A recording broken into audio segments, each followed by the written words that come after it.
Everybody, this is Tony Gorga from Ask Andy About Clothes. I am one of the editors, and I'm here with Paul and Julian from Ace Marks Shoes. Hi, everybody. How's it going? Good, Tony. Great to be here with you. Yep, very good. Thanks. Absolutely. It's good to have you. So yeah, we just want to have you guys on to talk a bit about Ace Marks, the story, and where you guys came from, where you are now, and where you'd like to go in the future. So that being said, there's no real particular order here, but Paul, if you want to go first, what's your background? Sure. Have you always been in the menswear space? Yeah, actually, I've always been in the shoe space, not necessarily menswear space. Always in luxury shoes. I did about 15, 20 years in a more traditional capacity. My family's been in more traditional part of the footwear world.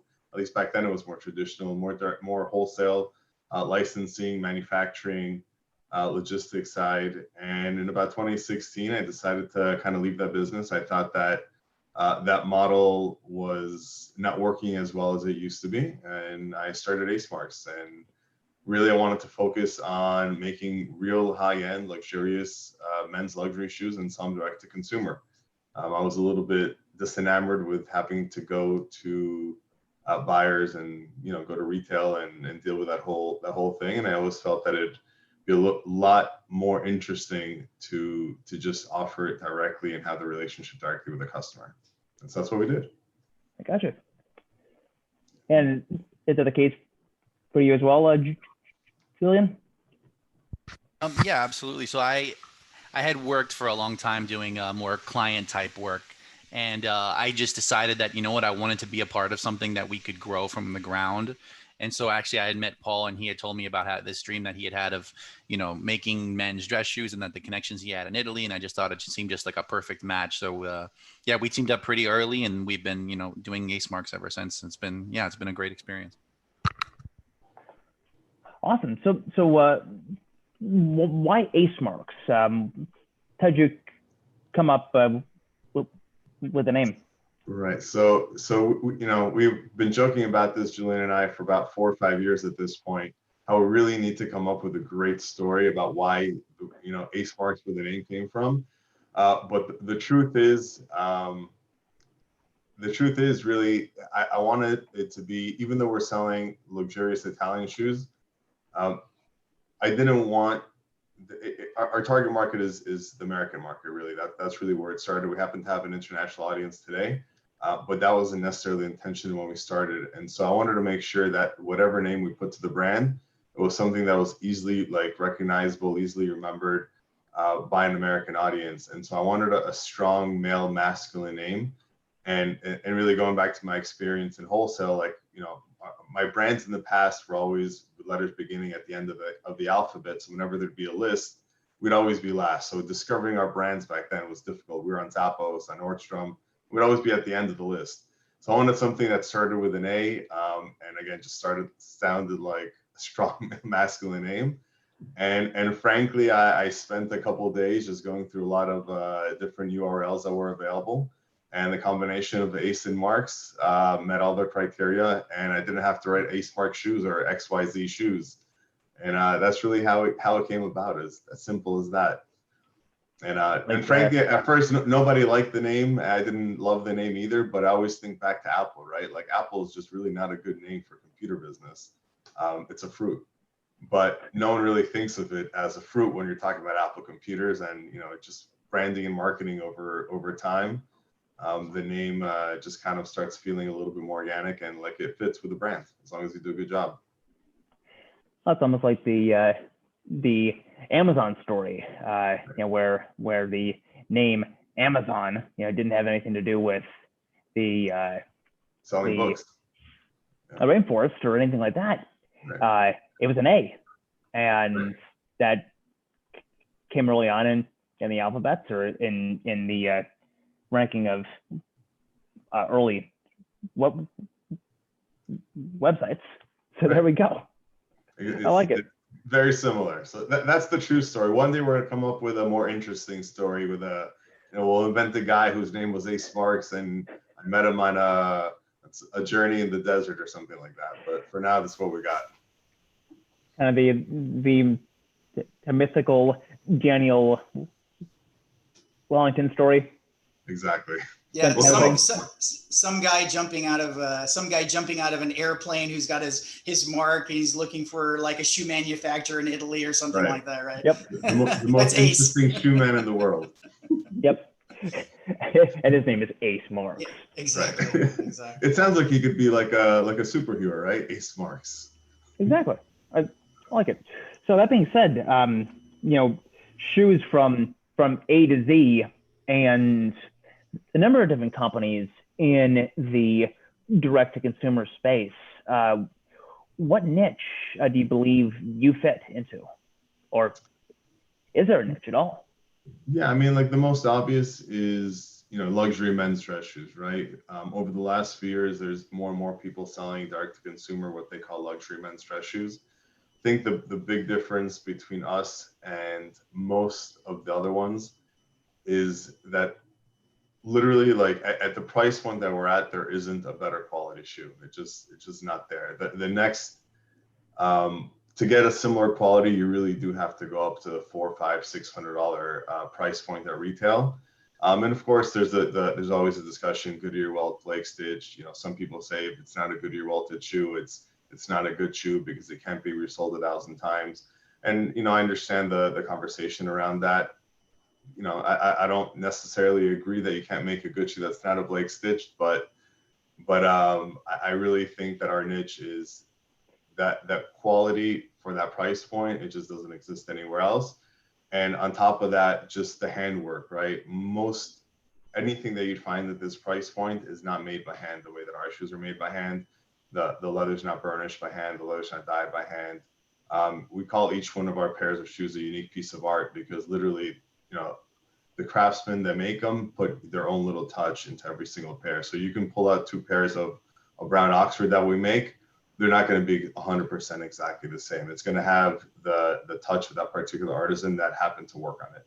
So it's, some people care, for example, about a watch. If it tells time, it costs $2 or $1,000. They don't care. They just want a watch that tells time. Some people care that they have something truly unique, that they're acquiring something truly unique. And that's really the customer that we like to talk to, that really understands the craftsmanship, the value, the quality, the materials, the leathers, and all the work and sweat and really love that goes into the final product. That's what I would say our niche is. And again, making something like that accessible at this price point, which is just unheard of. So when you were looking for a place to manufacture, did you consider Spain or Portugal, or was it Italy all the way? No, frankly, at first, I considered Spain, and it was really a big part of it was I happened to be around the time that I was coming up with Ace Marks and really pushing it forward. I should probably go back. I started thinking about creating Ace Marks back in 2012, but I didn't actually, start putting serious time and effort into it around 2014, 2015.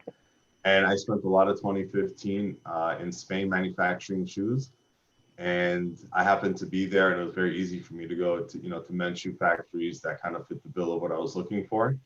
But frankly, I working with those factories, a lot of them were relationships that I've had for many years and even decades with my family, actually. I never got like that feeling that the shoe was something different. It was beautiful, it was nice, but just kind of looked like any other black or brown shoe that was out there. And then just kind of tapping into some of our relationships in Italy, because I've been manufacturing there also for 20 plus years. I had this factory that I always knew manufactured for really only the really high-end luxury brands, and they're not very big about taking on new clients or working with any startups or small, frankly, even though I had a relationship. In the beginning, they didn't take me very seriously and weren't really interested in bringing on a new client that wasn't a Farago, let's say, level of business. But eventually I got them to give me a shot, essentially, and thankfully it all worked out. And again, you see our product, it's really unique, it's different, it's bold, it stands out. You know, on the internet, especially when you're looking at a bunch of pictures of shoes, I think that our product, the burnishing, the patinas that we do, it differentiates itself. Especially, you know, again, in a medium like online, where you don't get to actually pick up the shoe and hold it. I think that visual aesthetic is very important to kind of catch the customer's attention at first. Hey, Paul, really quick for the people who are watching or listening, what's the price point of Ace Marks? Right, so our usual price points is about $299. We have some shoes that go a little bit more and some shoes that are a little bit less. Obviously now during COVID, we've reduced our price a little bit just to kind of keep going, keep the business rolling. But typically it's about $299. We also, for our existing customers, for our really good customers, we have what we call factory access campaigns, and we release exclusive product that we don't make available ever on our website. It's like a 30-day period where I pretty much, for me, it's a pleasure because I get to create, you know, a ton of stuff, a lot of stuff we create together with our customers as well. We have, there are periods of times that we have Zoom meetings between happy hours, we call them, between a bunch of different customers. We all sit down, we'll design some shoes together. I make them and we make them available during factory access. And during those, they're really crowdfunding campaigns. Our shoes are about $199 to $225. You know, the difference being that, you know, they're limited edition shoes, only make them available then, but you do have to wait 2 to 3 months until we produce it and ship it out to you.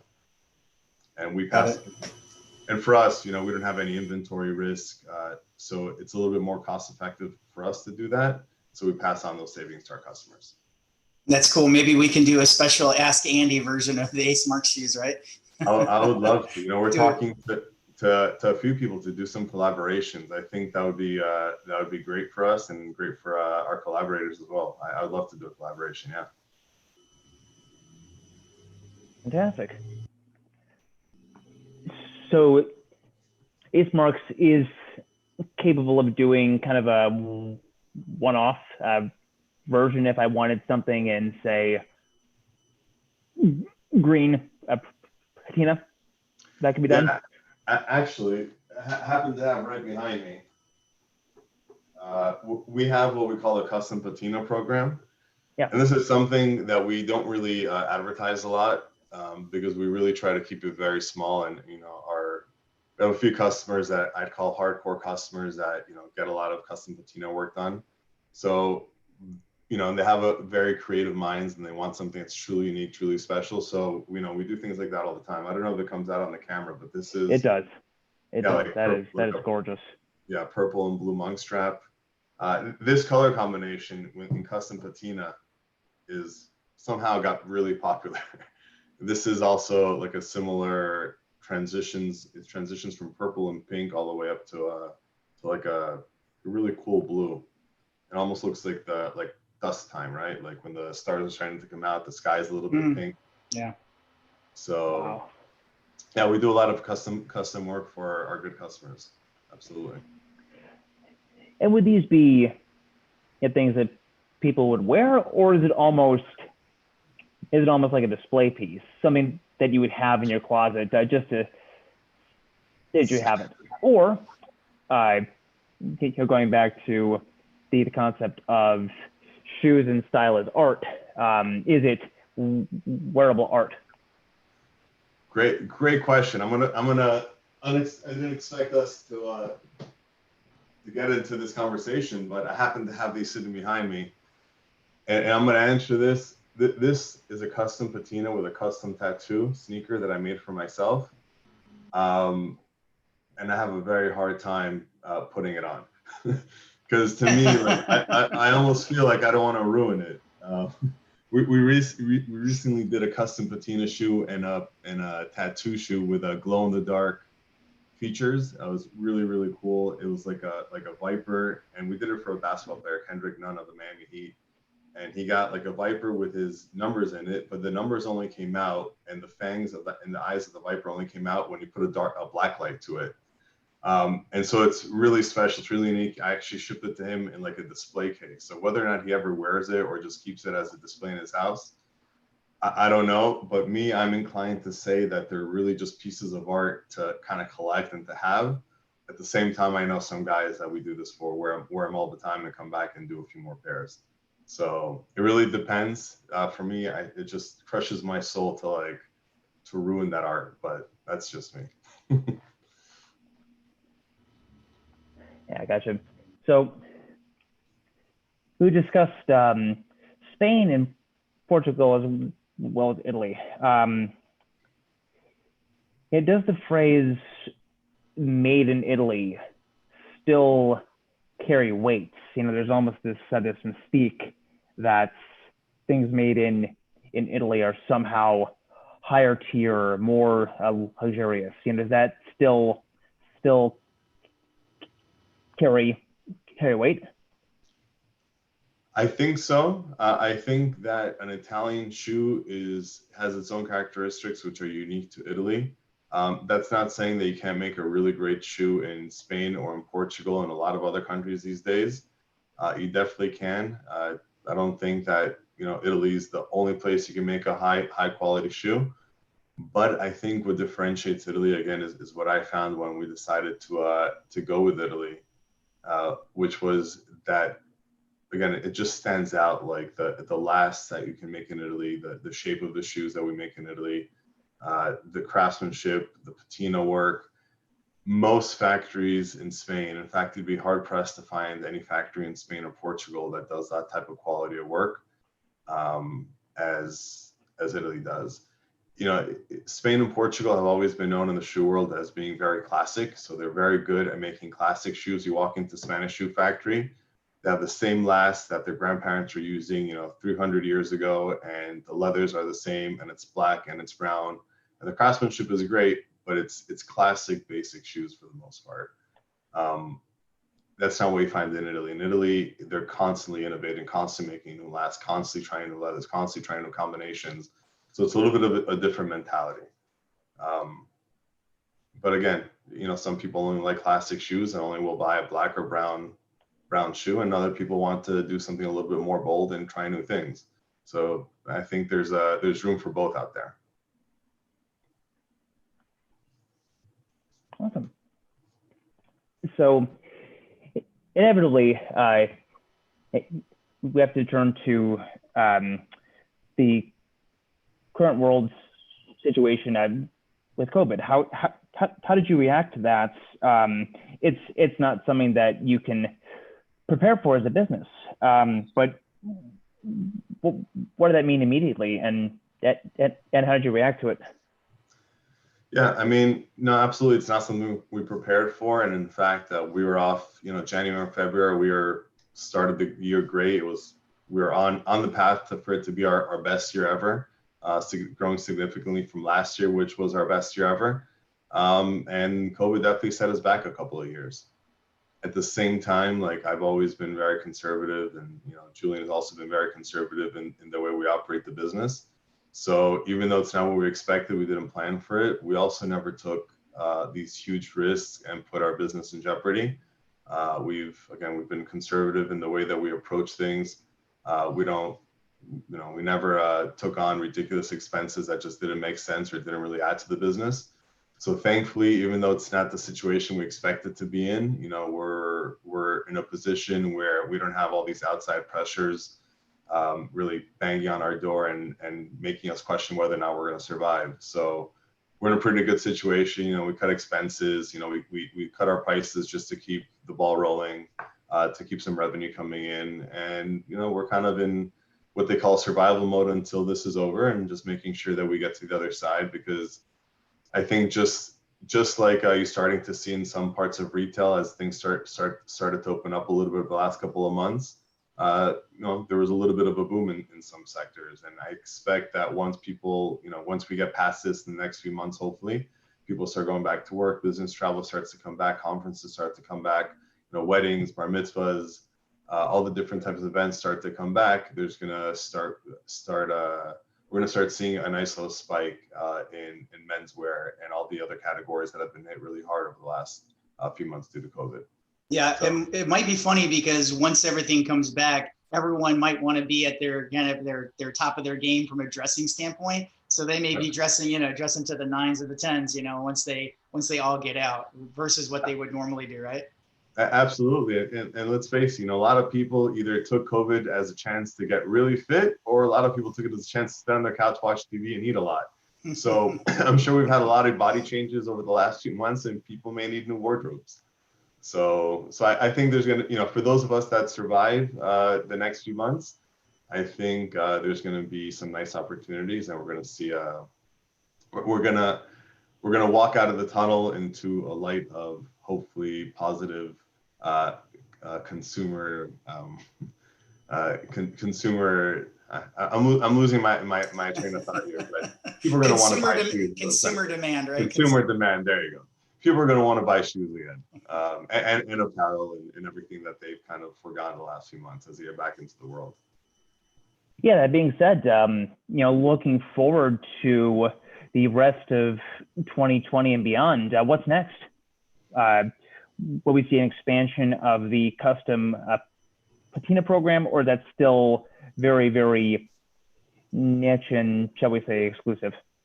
Yeah, I mean, there was a short period of time where we thought to make the custom Patina program a little bit bigger, but we realized, frankly, we make the custom Patina program very personal, right? So you literally, when you decide you want to make a custom Patina with us, you get me and Julian on the phone. We do Zoom calls. We spend a lot of time together, deciding what you want, what shoe you want. Like, even if you want a shoe that we never actually made in the past, we can do that for you as well. So there's a lot of customization that goes on, and it's very hands-on for myself and for Julian and some other people on our staff. So it really makes it very hard to grow it, because even though, yes, I can technically train someone to do that, I kind of like to be a part of that. And I think that's part of what people pay for, to have us work on this stuff with them. So we kind of decided it's not something we necessarily want to grow too big. We want to keep it like an in the know type of thing, and something that people ask for on a one-to-one basis. But there are other things that we actually had plans starting January, February, that we're going to start implementing, which are super unique. And it's not a custom Patina program, but it does revolve around the idea of giving our customers more options on demand. I don't want to say too much more than that, but there are some changes that hopefully, once things start getting back to, we're going to start focusing on again. And we always like pushing the envelope and trying to do things a little bit different. So we're going to try as many different things as we can. Have you thought any more about kind of expanding your crowdsourcing campaign to maybe doing something outside of your existing customer base and do it with like different communities, like the folks are members at Ask Andy, or other online communities? Yeah, so we'd love to do things like that. We started on Kickstarter. It's something we didn't mention either. Back in 2016, the way we decided to launch the brand was on Kickstarter. We had the most funded footwear project in crowdfunding history back then. We ran campaigns in 2017, 2018, and then we continued it on our own platforms in 2019 and 2020, which we call now Factory Access. But yeah, working with different platforms like yours is something that's interesting to us.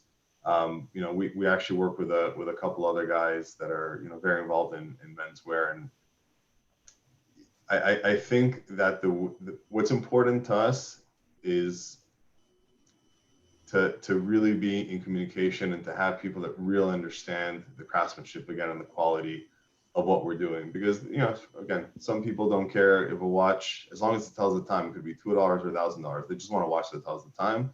We like to be involved with people that care about the craftsmanship and just kind of look at it as more than a shoe. So and your platform is actually perfect for that.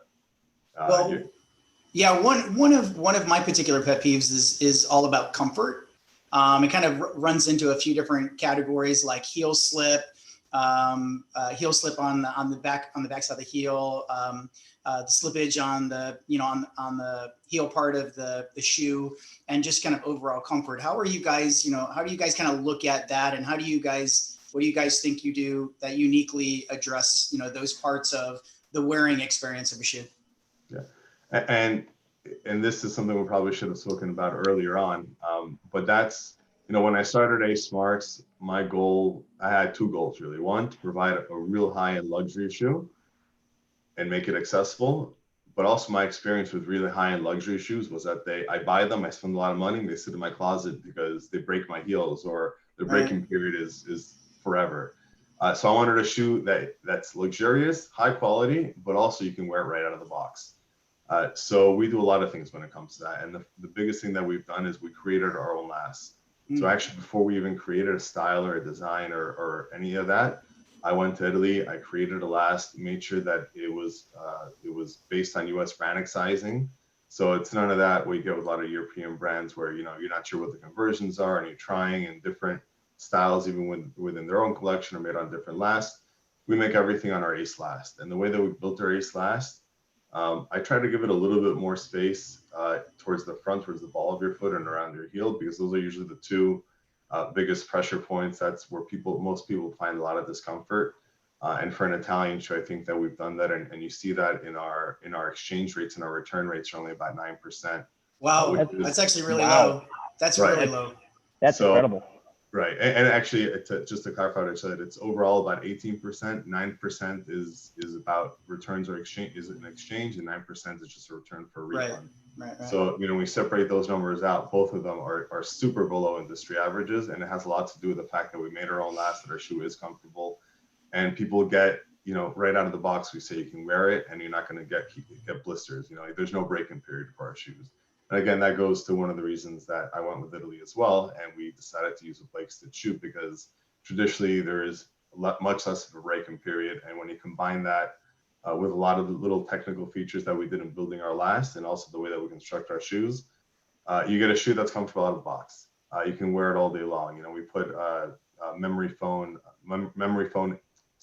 we use memory foam insoles like underneath the leather that we have on the interior of the shoe, so it's more comfortable. Nice. The heel slippage, you know, all of our shoes come with a little bit of rubber here.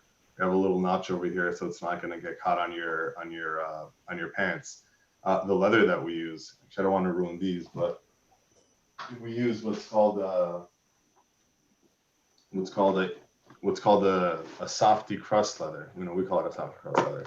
So it's super soft, but you know, it's a very soft leather, but it's not that leather we have what we call a glove leather also. We make some shoes like that every now and then, but our most typical shoe is made out of softy crust leather, which is very different than a traditional crust leather, which is even how we started making our shoes. It's a much thicker, stiffer leather. You know, as we've continued through the years, we've also evolved, and that's one of the evolutions of our shoes, to make it softer and more comfortable. That's a very long-winded way of me saying, Mike, that yes, comfort is very important to us. That's great. No, it's great. The more information, the better. Yeah, and we really try to make sure that our customers have a great experience the first time that they wear them. So does that change versus the standard leather versus the soft crust leather? How does the tanning process change there? Is there a difference? So the tanning process doesn't really change. Frankly, it has a little bit to do with the thickness of the leather. And I'm not a tanning expert, so I can't tell you exactly the difference in the tanning process. I know that the softer leather is just slightly thinner. It's like I shouldn't say millimeter. It's just a little bit thinner than the crust that we used before. And at the tannery, they do something different that makes it a little bit softer, a little bit more supple. So, and it's really traditionally the reason that how we came about that discovery was when we first started making sneakers. We used I wanted everything to be high end, so we used our high end crust leather to make sneakers.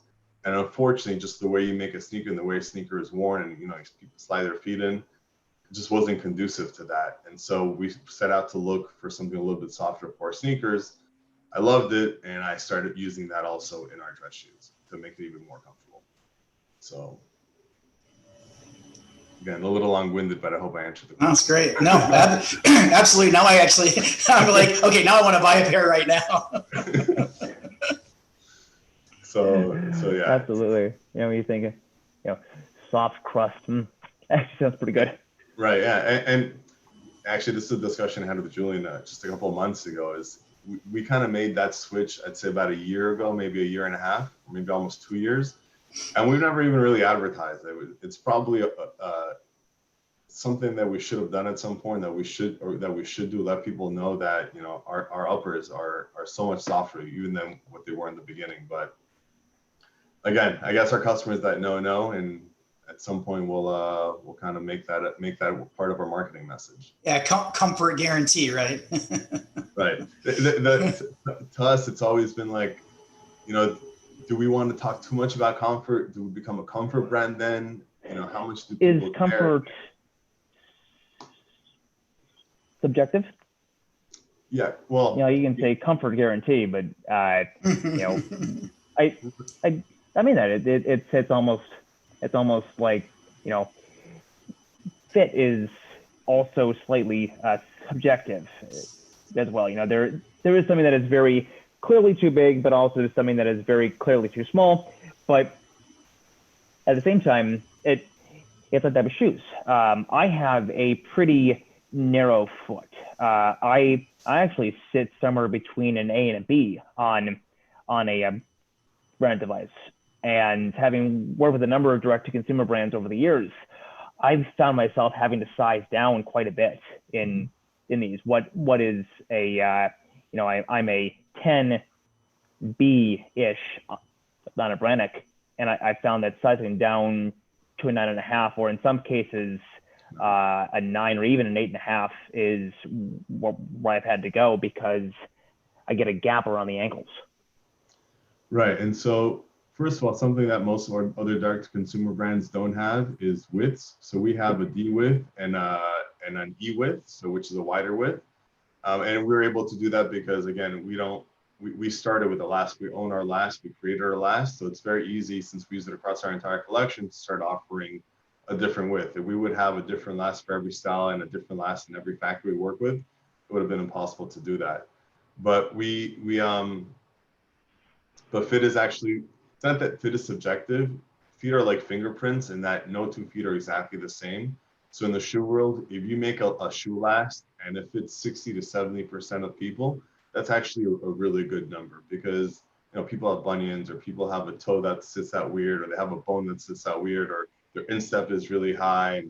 There's so many things, you know, feet are just so difficult, which is really why the shoe industry is really, it's not that big. Everyone kind of knows each other, or you're separated by maybe a couple of individuals, because there are not that many of us in the world.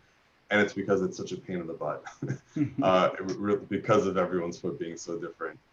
So yeah, it's not that it's subjective, it's just a physical feature of people that not everyone is going to fit into your shoes. And if, you know, in our case, we have, you know, again, an overall 18% exchange to return rate. So let's say we're fitting close to 80% of people.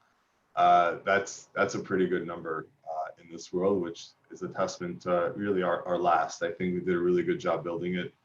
And it's worked out really well for us. And just one more thing, Tony, that's why some people are diehard, you know, Ace Sparks fans. It's the most comfortable shoe they've ever worn. Or some guys are diehard, you know, Farago fans. It's the most comfortable shoe they've ever worn. They won't wear anything else. And it just has to do with the shape of the last and their particular feet. So no brand, I'm going to go off on a tangent here, but a lot of times when you see you know, shoe brands, especially that only have 5-star reviews, for us, it's a little, you know, we question that, because it's almost impossible that you're going to fit every single person that you ship a shoe to. It's just not right. There are going to be people upset that your shoes don't fit them, and they really want to wear them, and they're going to tell you, you know what, your shoes don't fit and they're not comfortable. It happens. So. Well, don't feel too bad. The only reason that happens is they're only publishing the 5-star reviews. Well, Yep. Listen, you said it, not me. That's the implication. I've seen that too. Hack the reviews. Right. So take it with a grain of salt. No shoe's going to fit everyone. Everyone has their favorite brand, and it's one of the reasons there's so many shoe brands and so many shoe lasts, because there's so many different types of feet. And, you know, you can't feel bad that you can't fit everyone, unfortunately, but just the way people are, just the way feet are, I should say. Absolutely. Paul and Julian, I want to thank you very much for your time. It's wonderful to speak with you, learn about Ace Marks, its founding, and the future of the industry, as well as comfort as well. Thank you, Tony. It's been a pleasure being here with you guys. Thank you, Mike. I appreciate it. Yeah, absolutely. Thanks for your time, guys. I'm gonna put this on pause now, and then we can finish up. My pleasure. Thanks a lot. Thank you.